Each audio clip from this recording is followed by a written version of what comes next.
Hi and welcome back. Attorney Steve Vondran here. We are talking in this video about the new Robocall Law. Okay, you ever sitting around dinner time or so and the phone rings, you pick up your cell phone or your home phone, your landline, and all of a sudden there's somebody on there trying to sell you credit cards, say, hey, we got the great deal for you, lower interest rates, or trying to sell you a cruise, or somebody pretending they're the IRS. I get this one all the time. I told my wife, give it to me. I'm going to talk to this guy and I'm going to videotape it. It's going to be the funniest video ever. So I'm still trying to get that out there, but we'll see. But this is general legal information only and not legal advice. This is the new law that was signed into law. This is bipartisan. That means both parties, the Republicans and the Democrats, are agreeing and passing, and the president is signing it, so it becomes a law. We like when bipartisan things actually happen up on the big hill, as we call it. So this is called the traced, like you're tracing something, Traced Act. What does that stand for? Telephone, robocall, abuse, criminal enforcement, deterrence. One more time, Telephone, Robocall, Abuse, Criminal Enforcement Deterrence Act. There you have it. It's a nice long one, right? Good luck remembering that. So anyway, but it's a new law that was passed. A lot of people are talking about it.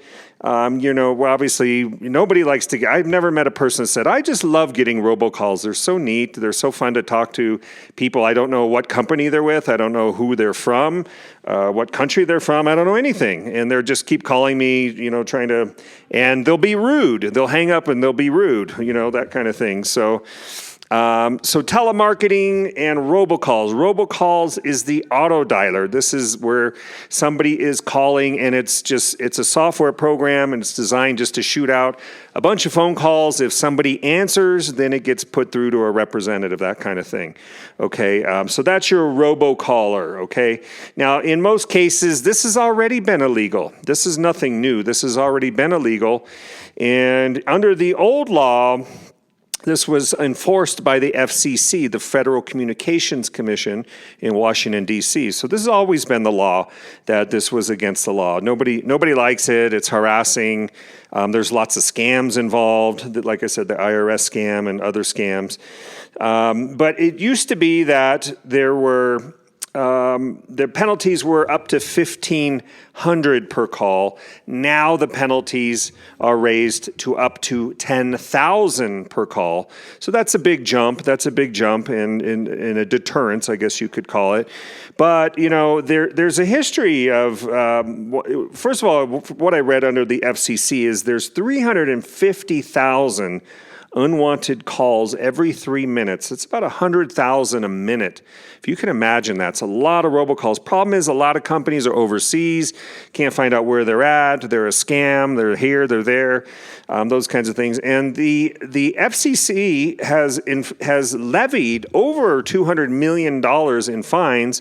The problem they have is actually collecting the fines, from what I understand in doing some research. Only about less than $10,000 has even been collected. So it's a jump in the law. Yes, the FCC can go and try to collect more, but again, the problem is always going to be the enforcement and getting the collection of the damages. Okay, but it's up to $10,000 per call from $1,500.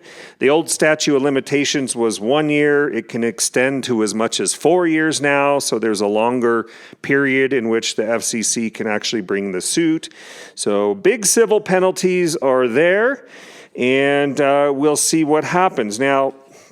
The other thing is that there is under the new law, I don't see a private right of action. That means you cannot sue as an individual for $10,000 per call. That's an FCC enforcement deal. So this is good for the government, the regulators. It's good for them to have the tools in their toolbox to hit the right company, to deter people here that are doing this kind of activity. But the TCPA has always been the law of choice, the Telephone Consumer Protection Act, TCPA.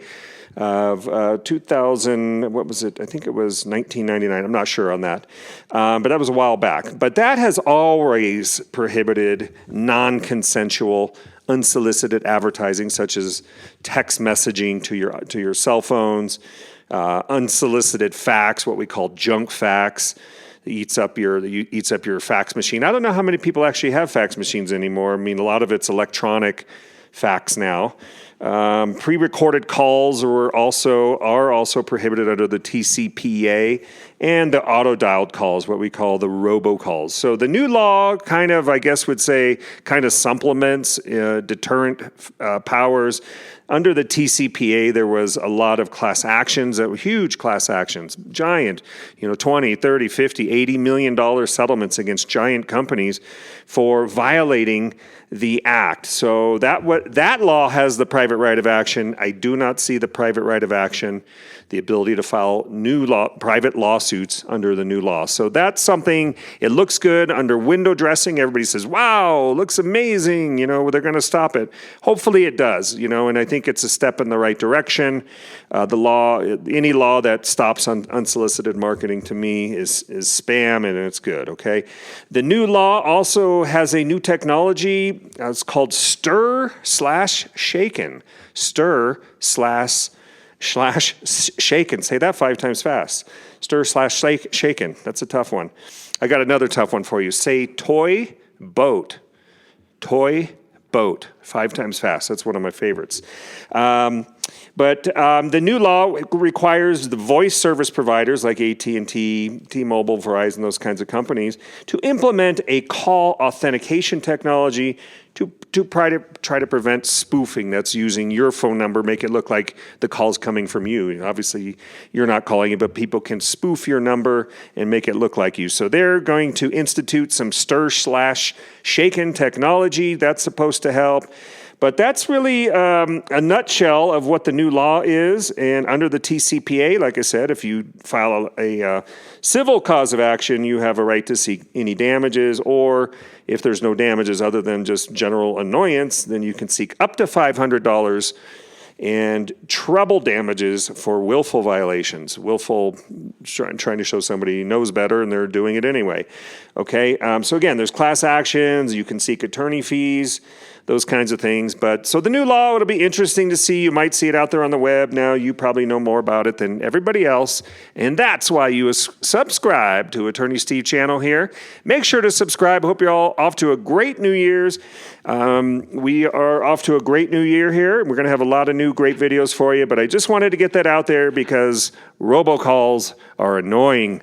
And you do have some recourse under the TCPA, not so much the new Robocall law. Okay, this is general legal information only and not legal advice.